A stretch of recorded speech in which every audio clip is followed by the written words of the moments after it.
अमोर विधानसभा में अमोर का सपूत अगर कोई है तो वो सवा जफर है।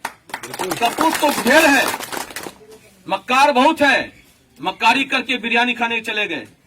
पहले जब भी यहां पर इलेक्शन में जब जीतने का काम किया हमने, तो पूर्णिया से रिजल्ट होने के बाद सबसे पहला कदम मेरा बारातगांव होता था। क्या आप बताइए बारातगांव वाले या इस इलाके के कोई लोग बताएं कि जीतने के बाद सबसे पहले वो किशनगंज जाने का काम किया, दलकोला होते हुए निकल गया और हैदराबाद पहुंच गया। अभी बिरयानी खा रहा है। और आज आपका बेटा हार के भी अगर पहला कदम रखा तो बारातगांव रखा, बारातगांव रखा। सोचने की जरूरत है। और नंगा नाच लोगों ने यहां पर किया है बारातगांव में। कल भी डीजे लेकर के जुलूस निकाल कर घूमने का काम किया। ईमान वाला है ना। लेकिन हम तो आपके साथ कैसे गुजारते हैं हम जानते हैं। कल आपका रिजल्ट हुआ, आपका ईमान गड़बड़ नहीं हुआ। क्यों? कि आपने जिस वक्त रिजल्ट आपका हो रहा था, चाहे वो मौलाना हो चाहे वो स्टूडेंट हो, सब लोग अबीर गुलाल लगाए हुए थे।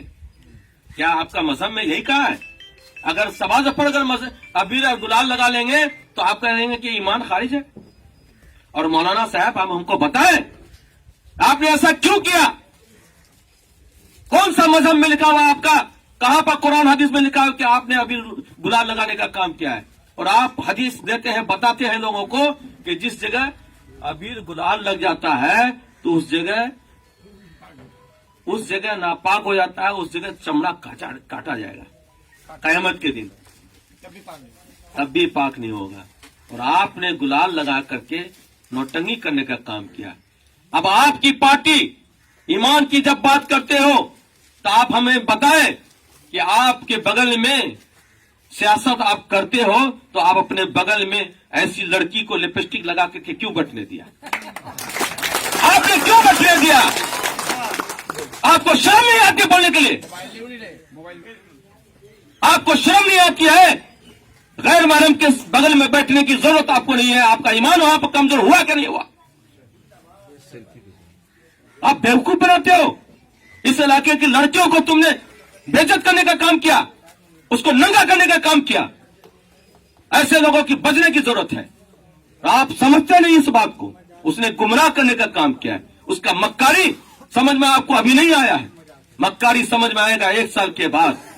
यहां के नौजवानों को समझ में आएगा जब उसका फोन नहीं उठेगा।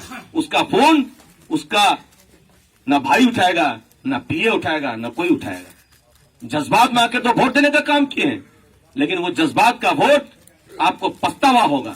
सवा जफर को आप फोन कीजिएगा, डायरेक्ट सवा जफर उठाता है, दूसरा किसी को उठाने नहीं देता है। चाहे वो आदना हो या वीआईपी हो, कोई भी आदमी हो, उसका फोन उठाने का काम करता है। मैं आपको बताना चाहता हूं।